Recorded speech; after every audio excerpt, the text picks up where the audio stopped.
날마다 주님께 묻고 주의 인도하심을 따라서 살아가는 하나님 자녀들이 되게 하여 주시옵소서. 아버지 하나님께 감사하며 저희들을 구원하신 주 예수님의 이름으로 기도하옵나이다. 아멘. 우리 다 같이 16절 같이 한번 읽겠습니다. 사람이 약혼하지 아니한 처녀를 꾀어 동침하였으면 납폐금을 주고 아내로 삼을 것이요. 아멘. 오늘은 너희는 내게 거룩한 사람이 될지라 하는 제목으로 말씀을 선포합니다. 하나님의 말씀은 신약과 구약 모든 말씀이 남녀노소 빈부귀천 다 볼 수 있고 또 다 들을 수 있는 그런 말씀인 것입니다. 어떻게 보면 오늘 말씀은 이게 어린 아이들한테는 해당되는 말씀이 아니지 않나 이런 생각이 들죠. 그런데 모든 말씀이 예수 그리스도로 이렇게 들어오면은 이 말씀은 다 듣는 말씀, 들어야 될 말씀이구나 하는 것을 우리가 알게 되고 느끼게 되는 것입니다. 출애굽기 20장에서 우리는 10계명을 배웠죠.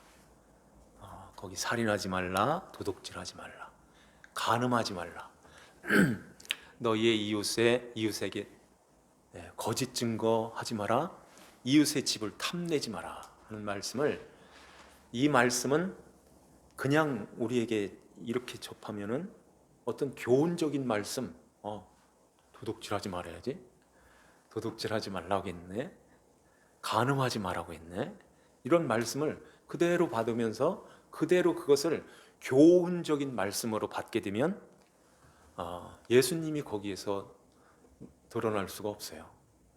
그래서 예수님이 산상수훈 5장에 마태복음 5장에서 그 말씀을 이렇게 풀어서 우리에게 말씀해 주시는 거예요. 그래서 마태복음 5장 강의하면서 그 말씀들을 쭉 말씀드렸죠. 이렇게 하나님의 말씀, 그 말씀은 요한은 이런 말씀하세요. 오직 이것을 기록하면 너희로 예수께서 하나님의 아들 그리스도이심을 믿게 하려 함이요 또 너희로 믿고 그 이름을 힘입어 생명을 얻게 하려 함이니라. 이것을 기록한 것은, 그러면 요한복음만 그럴까요? 모든 말씀은 하나님의 말씀이며 모든 말씀은 모두가 다 예수님은 하나님의 아들이시며 그리스도이신 것을 믿게 하기 위해서 우리에게 주셨다 하는 말씀이세요. 엠마오로 가는 두 제자에게 예수님이 이렇게 오셔가지고서 나타나셨죠. 부활하신 주님이 미련하고 선지자들이 말한 모든 것을 마음에 더디 믿는 자요 하시면서 이에 모세와 모든 선지자의 글로 시작하여 모든 성경에 쓴 바 자기에게 예수님 자기에게 관한 것을 자세히 설명함이니라 그래요. 모든 성경을 자기에게 관한 말씀인 것을 자세히 설명하였다 그래요. 그래서 길에서 우리에게 말씀하시고 우리에게 성경을 풀어주신 그 성경은 아직 그때는 신약이 없었던 시대, 그 성경은 구약이죠. 구약 성경을 풀어주실 때에 우리 마음이 뜨겁지 아니하였느냐 그런 말씀하죠. 우리의 심령이 주님의 말씀을 들을 때 이런 뜨거운 마음이 막 뜨거운 그런 마음을 가지고 우리가 하나님 말씀을 들으면 얼마나 좋겠나 하는 생각을 해요. 오늘 여기에 사람이 약혼하지 아니한 처녀를 꾀어 동침하였으면 납폐금을 주고 아내로 삼을 것이요 이런 말씀을 하십니다.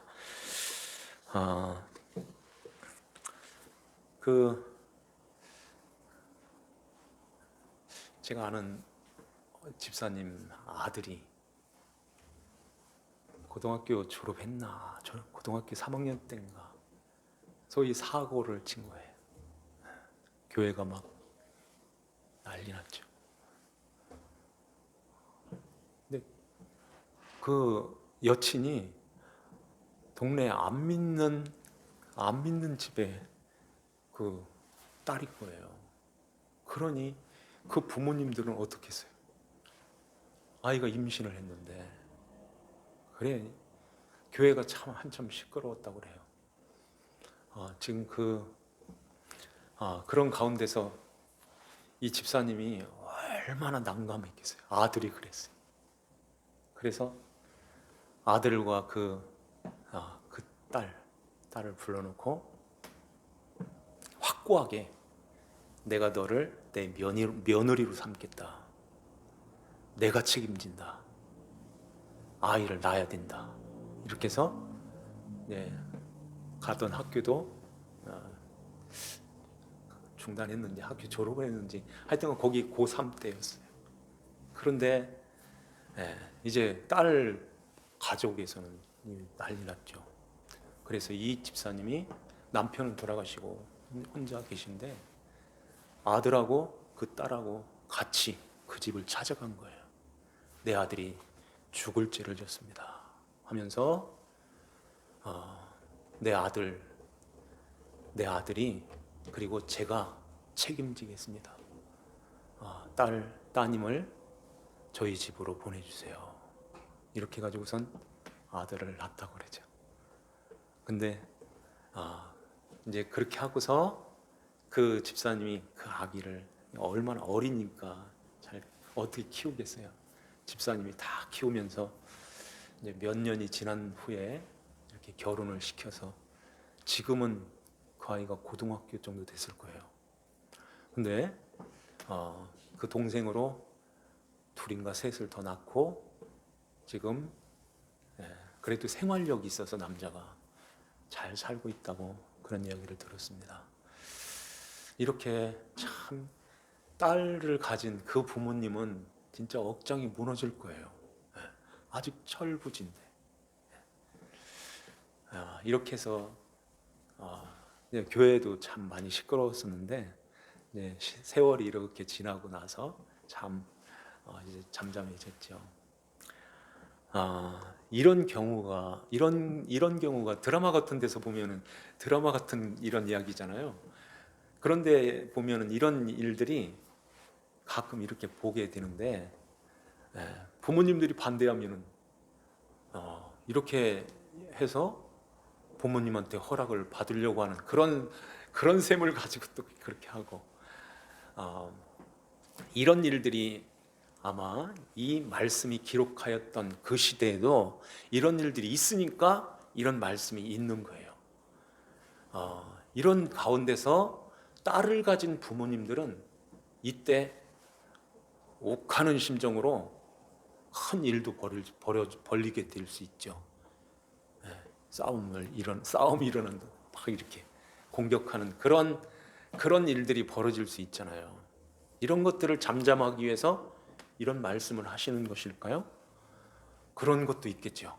근데 이런 말씀들이, 이런 일들, 그 사건들이 이런 성경에 기록된 것은 여기에 복음을 담으시기 위해서 하나님이 말씀하시는 것입니다. 복음을 담으시기 위하여. 그래서 이런 말씀을 하게 되는데요. 오늘 말씀에 사람이 혼인하지 아니한 처녀를 꾀어 동침하였다면 납폐금을 주어 아내로 삼을 것이요 하는 말씀하죠. 이 결혼이라는 것은 창세기 2장 24절이죠. 거기에 보면은 남자가 부모를 떠나 아내와 합하여 둘이 한 몸을 이룰지니라 하는 말씀하세요. 이것은 아담에게 하시는 말씀인데 사실은 아담에게 하신 말씀이 아니라 아담의 표상으로 오시는 예수 그리스도에게 하시는 말씀이세요. 아담은 사실은 성인으로 지어졌기 때문에 부모에게 난 것이 아니라 이게 성인으로 졌기 때문에 부모가 없잖아요. 근데 부모를 떠나서 어떻게 둘이 한 몸이 돼요? 그런 얘기하는 것이 아니라 로마서 5장에 보면은 아담은 오실 그리스도의 표상이다, 그러니까 모형이다 하는 말씀하세요. 그러니까 이것은 예수님에 대해서 하시는 말씀이다 하는 것입니다. 그러니까 하나님 아버지를 떠나서 이 세상으로 오시는 거예요. 왜 오셨을까요? 하나님이 택한, 하나님의 창세전에 택한 하나님 백성들과 결혼하기 위하여 오시는 거예요. 결혼한다는 것은 그냥 단순히 육체적인 그런 결혼이 아니라, 결혼이라는 것은 둘이 한 몸을 이루는 거예요. 여기에 초점이 있어요. 둘이 한 몸을 이루기 위하여, 예수님께서 이 땅에 오셔서 우리와 한 몸을 이루기 위하여서, 하나가 되기 위하여서 이 땅에 오셨다 하는 것입니다. 그런데 오실 때 어떻게 오실까요? 예수님이 우리에게 찾아오실 때 우리 안에 들어오셔서 이제 하나가 되어야 되는데 어떻게 오실까요? 계시록 3장 20절에 보면은 대문을 뚝뚝뚝뚝 뚫리죠. 똑똑똑 들어가도 되겠니? 이렇게 물어보시고, 예, 들어오세요. 그래서 들어오시는 거예요? 예, 들어오세요 할 사람 있어요? 처음에 인간은 한 사람도 없게 돼 있어요. 왜냐하면 하나님 자리에 올라서 있기 때문에 그래요. 하나님처럼 되어 있는 그 자리가 얼마나 좋은데, 내가 왜 종이 돼? 왜 당신의 밑으로 가야 돼? 왜 당신의 그렇게 왕이 돼가지고선 지금 이렇게 살고 있는데 왜 당신의 백성이 돼? 그러면서 거기에서 내려올 사람 아무도 없다는 것입니다. 그래서 우리에게 어떻게 말하면은 그냥 일방적인 통행으로, 일방적으로 폭력이라고 하면은 뭐 그렇겠지만은, 그렇게 해석한 성경이 있어요. 폭력적으로 들어오는 거예요.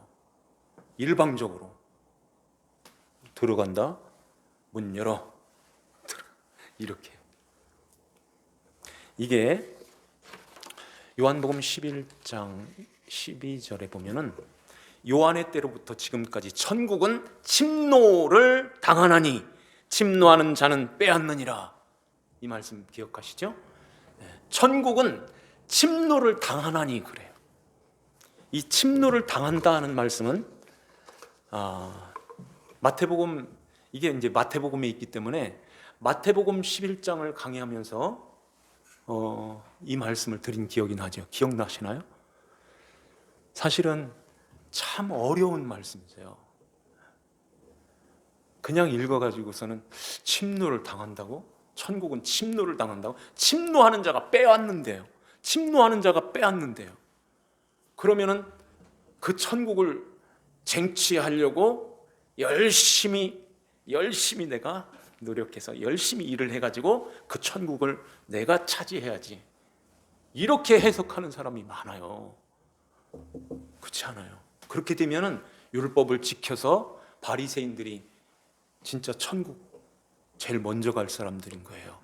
그렇지 않죠. 천국은 이 침노를 당하나니, 이 말씀은 기억하실 거예요.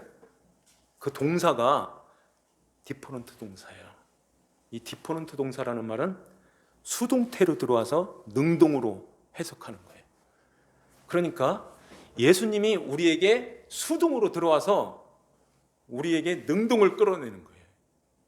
다시 말씀드리면 예수님이 우리에게 강제적으로, 강압적으로 들어오는 것입니다. 우리랑 상의하는 것이 아니라 강압적으로, 내 택한 백성이야, 열어, 들어오시는 거예요. 들어오지 마요. 안 돼요. 안 돼. 들어가야 돼. 그래야 네가 살아. 내 백성이니까. 이렇게 하신다 하는 것입니다. 그런데요, 이게 폭력이 아니라 들어오셔서 우리를 성령의 감동, 성령 하나님에 의해서 그 예수님을 자세하게 가르쳐 주시는 것입니다. 이런 설교 시간을 통해서 깨닫게 하시는 거예요. 그 말씀을 보면서 그 예수를 깨닫게 하시는 것입니다. 이게 오늘 말씀에 약혼하지 아니한 처녀를 꾀는 거예요. 그래서 동침한다는 말이 말씀하는데, 아담과 하와가 동침하여 가인을 낳은지라, 창세기 4장 1절에 그 동침이라는 말씀이 나오는데요, 거기에 간주를 보면은 아담이 하와를 알게 되어라는 말로 말씀하세요. 아담이 하와를 안다는 것입니다. 이게 부부라는 거예요. 부부 사이를 서로 안다, 이렇게 표현을 하는 것입니다.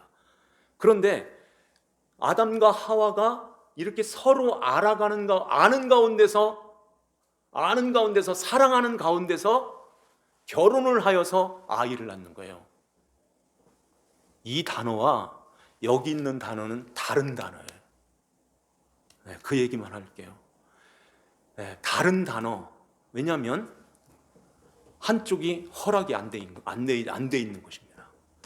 둘이 알아서 아이를 낳는 것이 아니라 일방적으로 부수고 들어오셔서 이렇게, 여기에 처녀, 약혼하지 아니한 처녀, 이것은 약혼을 해가지고선 정혼을 하게 되면 이게 합법적으로 부부가 돼요.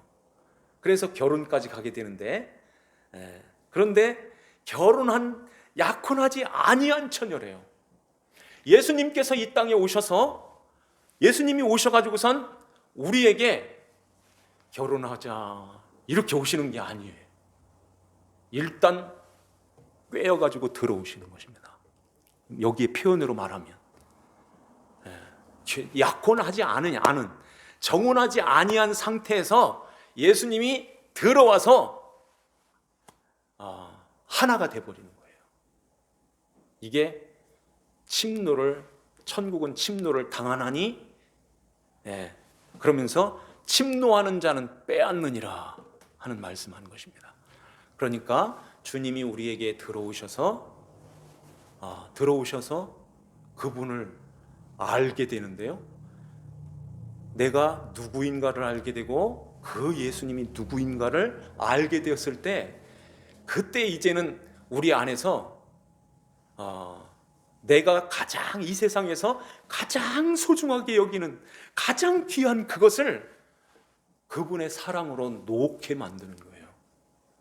봄에 눈이 이렇게 녹는 것처럼 우리 안에 이렇게 녹게 하시는 거예요. 그 세찬 바람이 옷을 벗게 만드는 것이 아니라 봄에 따뜻한 햇빛이 아이고 더워 하고 스스로 벗게 되는 것입니다. 이런 모습으로 주님이 우리 안에 들어오셔서, 수동으로 들어오셔서 우리 안에서 이제 능동으로 나타나는 거예요. 그래서 천국을 이렇게 빼앗음으로 주님이 우리 안에서 내가 가장 소중하게 여기는 그것을 하나씩 빼앗아 가는 것입니다. 빼서 가는 것이 산다는 것을 알게 돼요. 이걸 놓아야 되는 것이 가장 행복하고 가장 복되고 이게 천국이네요 하는 것을 알게 되면서 그걸 놓는 것입니다. 그게 빼앗는 거예요. 천국을 주님이 오셔서 침노하여 들어오셔서 이제는 우리 안에 가장 소중한 그것들을 주님이 빼앗아 가는 거예요. 빼앗아 갈 때 몽둥이 들고선 안 놔 이게 아니라 십자가를 지시고 십자가에 그 피를 흘리면서 들어오셔서 우리가 스스로 놓게 하시는 것입니다. 그래서 다 놓고 자기를 완전히 부인하고 자기 십자가, 죽었어요 하는 그 상태, 죽었어요 하는 그 자리로 끌고 가시는 거예요. 그래서 아내로 삼는 것입니다. 정혼하지 않은 그러니까 여기에 약혼, 정혼이에요. 사실은 정혼하지 아니한 처녀를 꾀서 우리가 전도할 때 사실은 중매쟁이로, 전도자는 중매쟁이로 그리스도와 성도를 이렇게 엮어주죠. 엮어줄 때 사실은 꼬이는 거예요. 꿰는 거잖아요. 예수님이 이런 분이죠. 이런 분이신데 그분이 이렇게 해서 우리에게 천국을 주시는 거야. 우선 이렇게 그분에 대해서 소개를 하고 이렇게 전하지만은 조금 다른 각도로 볼 때 꼬이는 거예요. 정혼하지 아니한 아무것도 모르는 그 사람을, 그 처녀를 꿰어 하나로 만들어 주시는 거예요. 하나로 만들어 주는 거예요. 예수 그리스도와 하나로 잉태하는 거예요. 그래서 이제 그리스도와 동침하여 하나가 되어질 때 이제는 어떻게 하겠어요? 그 부모에게 가는 거예요. 부모가 누굴까요? 거짓의 아비였던 원수 마귀지요. 마귀한테 여기에 납폐금, 지참금, 빙패, 납폐금을 지불하고, 납폐금을 지불하는데 돈이 어디 있어요, 예수님이? 그래서 자기 몸을 드리는 거예요. 지난주에 말씀드렸죠. 3절, 22장 3절에 한번 볼까요? 해돋는 후에 피 흘린 죄가 있으리라. 도둑은 반드시 배상할 것이나 배상할 것이 없으면 그 몸을 팔아 그 도둑질한 것을 배상할 것이요. 그 몸을 팔아 도둑질한 것을 배상할 것이요. 그러죠. 지난주에 말씀드렸잖아요. 그러니까 남의 물건을 막 훔치는 이런 얘기가 아니라 주님이 이 땅에 오셔서 우리를 훔쳐가시는 거예요. 주님의 나라로 옮겨가시는 거예요. 그럴 때 이렇게 훔쳐갈 때 이렇게 많은 사람이 한꺼번에 이렇게 옮겨가는데 아무도 모르게 할 수 있어요? 도둑으로 할 수 있어요? 들통이 나죠. 그때 배상을 해야 되는데 소 한 마리에 5마리, 양 한 마리에 4마리, 사람 한 사람에 5, 막 이렇게 배상을 한다고 할 때 배상할 돈이 어디 있어요? 목수의 아들이. 그래서 자기 몸을 값으로 주는 것입니다. 여기에서도 납폐금을 주고 아내로 삼을 것이요, 그러죠? 이 납폐금이라는 것은 그 신부의 아버지한테 주는 값이라고 그렇게 사전에 그런 말씀하세요. 신부의 부모에게 주는 값. 납폐금이라는 말은 값이라는 말인데, 값을 치른다는 말인데, 이 부모의 아버지, 그러니까 그 딸의 아내의 아버지한테 주는 값이에요. 결혼할 때 이스라엘 사람들은 이 지참금을 가지고 가야 된다고 그랬죠. 그래서 아버지 잘 키워줬어요 하고 주는 것입니다. 사실 원수마귀가 우리에게 없으면 어떻게 하겠어요? 하나님 잘 믿을 수 있겠어요? 그래서 원수마귀를 여기다 놓는 거예요. 주님밖에 없어요.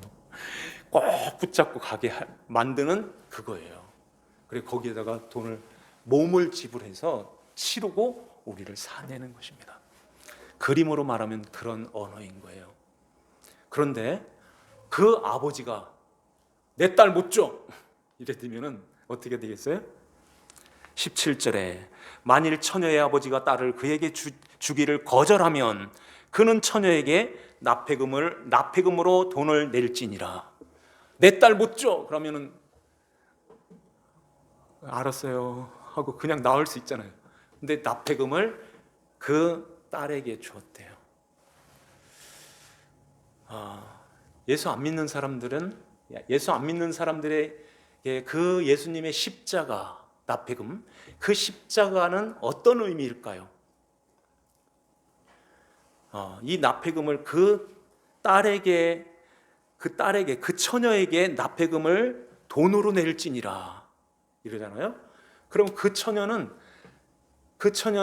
이제 아내로 들어오지를 못해요.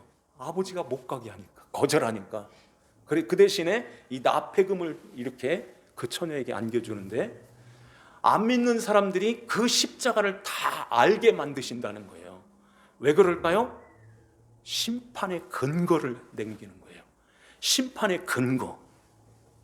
그래서 너는 왼편으로 갈 때 왜 내가 왼편이야? 이렇게 착하게 살았는데 십자가 내 납폐금 줬잖아. 그거 줘. 이러면 꼼짝 못한다는 것입니다. 그런데 납폐금을 주고 이제 그쪽 부모가 허락하여 넘겨주는 아내가 있어요.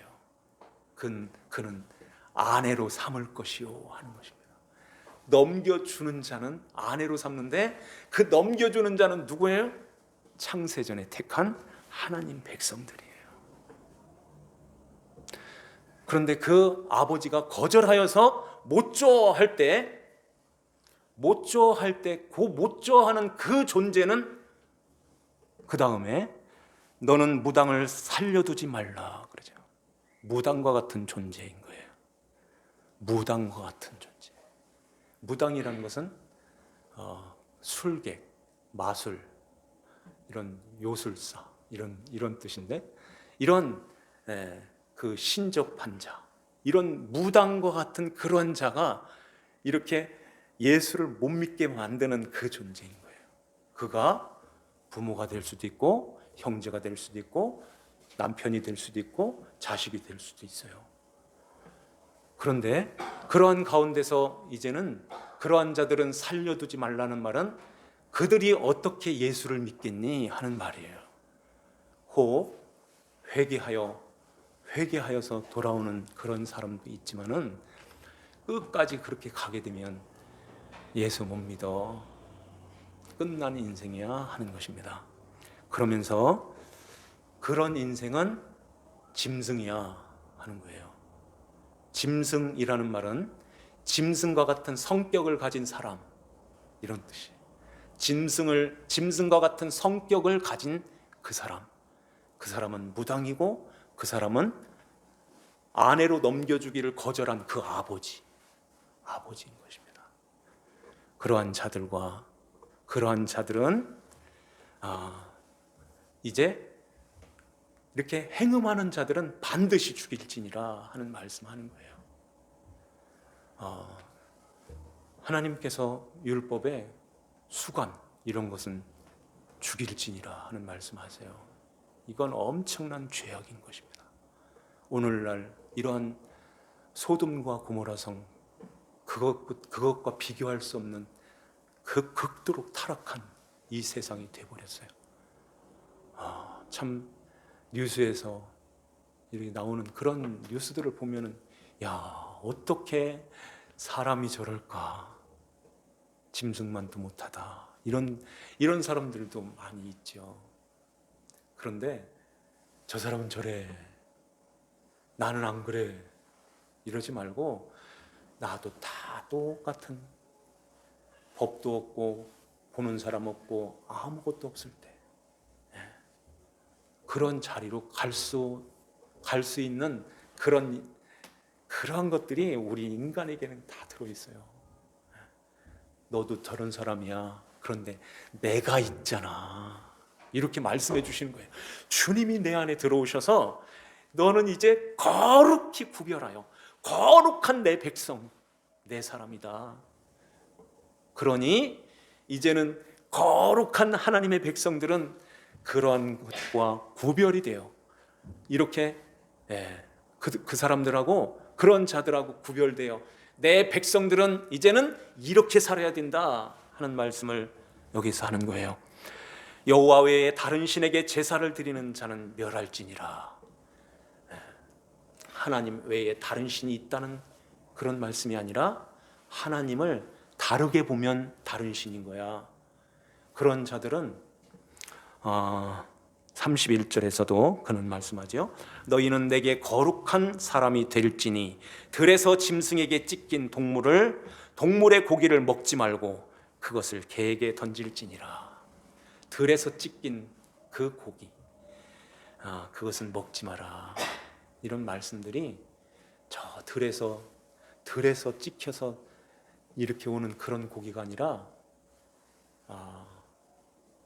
거룩히 구별하여 하나님 아버지 앞에 드려지는 그 양, 그 소, 염소, 이거. 그래서 화목제물로 드려지는 그것은 제사장뿐 아니라 많은 사람들이 와서 함께 그 고기를 먹었던 것입니다. 그가 누굴까요? 예수 그리스도시죠. 주님의 말씀은 거룩한 주님의 말씀을 그래서 개에게 주지 마라 하는 말씀하는 거예요. 거룩한 것을 개에게 주지 마라. 개가 먹을 것은 따로 있어 하는 것입니다. 오늘 이 말씀을 한번 우리 마음에 잘 새기면서요. 정혼하지 아니한 처녀 같은 우리를 주님이 찾아오셔서 아내로 삼으셨다. 그의 신부로 삼으셨는데 이제는 우리가 이제 거룩한 신부로 그분과 이제 정혼한 상태라고 그랬죠. 정혼하고서 신랑은 자기 집으로 가서 신부와 함께 살 집을 마련하는 거예요. 거처를 예비하러 가노니 거처를 예비하면 이제는 나 있는 곳에 그들도 함께 있게 하겠다 그러잖아요. 그래서 1년 후에 1년 좀 더 2년이 지나기 전에 집을 다 완성한 다음에 그 신부를 데리러 밤중에 찾아오는 것입니다. 그래서 신부를 데리고 이제 영원한 그 집으로 들어가는 거예요.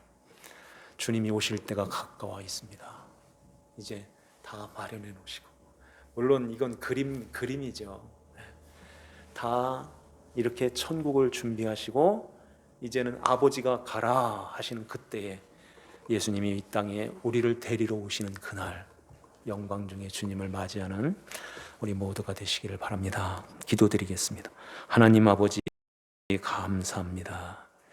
오늘도 주님의 은혜 가운데서 주님의 귀한 말씀을 통하여 함께 은혜를 나누게 하시고 아버지 하나님 우리를 그의 신부로 삼으시기 위하여 우리 예수님께서 이 땅에 이제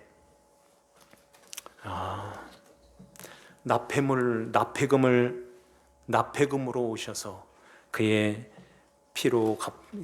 피로 말미암아 값주고 우리를 사셔서 이제 하나님의 거룩한 신부로 우리를 맞이하여 이제 주님이 이 땅에 그 신부를 데리러 오신다 말씀하십니다. 그 어린 양의 혼인잔치에 참여하여 그 영원한 하나님 나라 새하늘과 새 땅에서 영원히 주님을 모시고 함께 사는 그날을 우리가 소망하면서 또 바라보면서 또 이 세상에서 거룩한 하나님의 성결하고 순결한 신부로 잘 단장하여 주님을 맞이하는 하나님 자녀들이 그리스도의 신부들이 되게 하여 주시옵소서. 아버지 하나님께 감사드리오며 저희들을 구원하신 주 예수님의 이름 받들어 기도하옵나이다. 아멘.